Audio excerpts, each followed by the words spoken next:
Title: My wife accidentally sent my daughter's school lunchbox to me. I jokingly showed it to my colleague who used to be a doctor. He turned pale and said, "Get your daughter and go to the hospital now." "Why?" I asked. Start.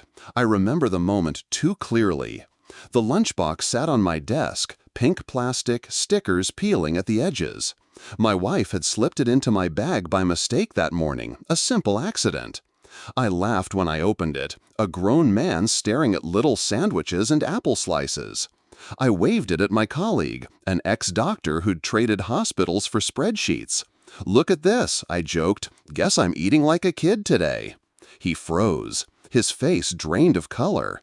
His hand gripped the edge of my desk until his knuckles went white. "Where's your daughter?" he demanded. "At school. Why?" I chuckled. His voice cut me. "Call her teacher. Get her. Take her to the hospital now. Don't argue. Do it." The seriousness in his eyes strangled my breath. I sped through red lights with my daughter in the back seat, confused, asking if she was in trouble. At the hospital, doctors whisked her away. Words blurred. Tests, poison, toxicity. The truth hit like a car crash. Someone had laced her food with rat poison, enough to kill a small child, enough to ensure I'd never hear her laughter again. The sandwiches my wife packed. My wife. We'd been married 12 years. I loved her fiercely. I trusted her more than I trusted myself. She was my anchor, my partner, the mother of my child. But trust is fragile, and betrayal is sharper than any knife. The tests confirmed it.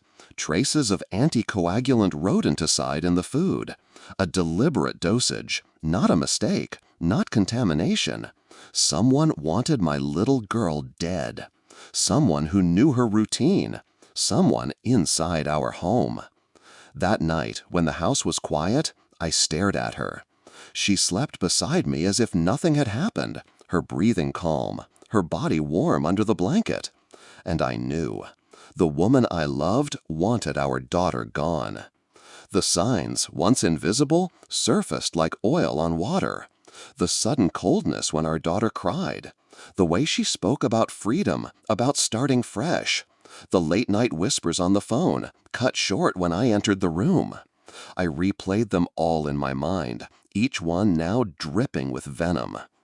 But pain has its place, and mine hardened into something sharper. Revenge. I didn't rage. I didn't confront her. Not yet. Instead, I became a ghost in my own home. I installed cameras, silent and hidden. I logged her movements, her texts, her searches. I spoke little, listened much.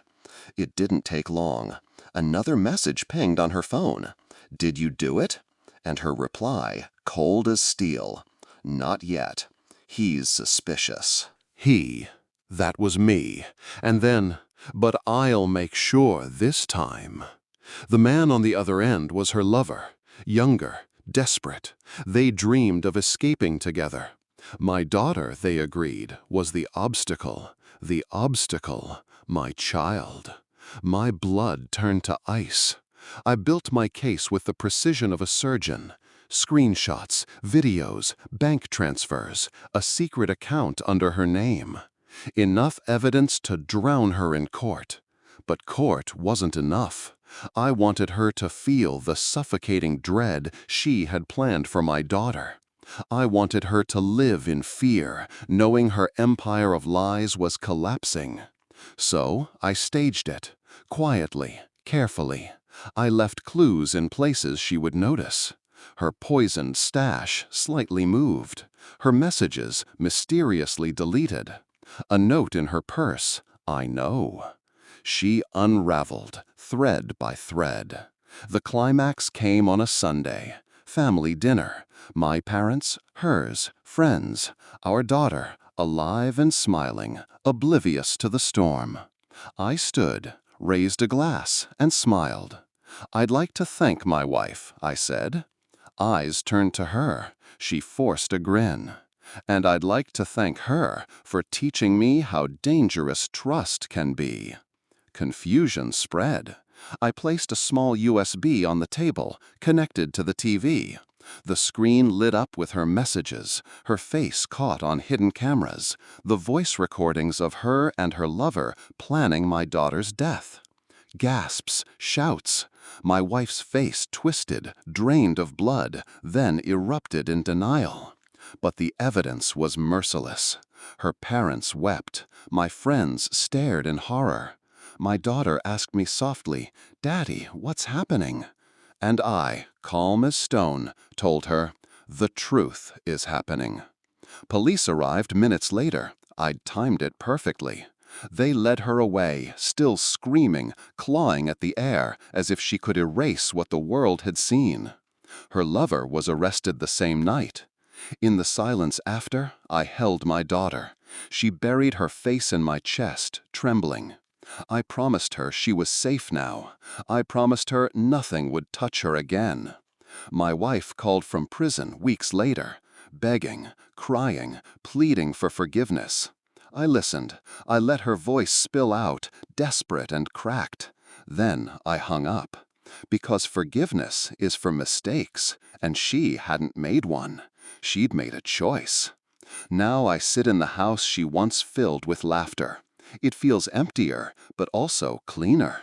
The shadows are gone. The air is mine again. People ask if I regret it, if exposing her so publicly was too cruel. But cruelty was packing rat poison into a child's lunchbox. Cruelty was calling innocence an obstacle. I don't regret. I don't forgive. I simply remember. And I sleep at night, not because I am free of betrayal, but because I turned it into justice.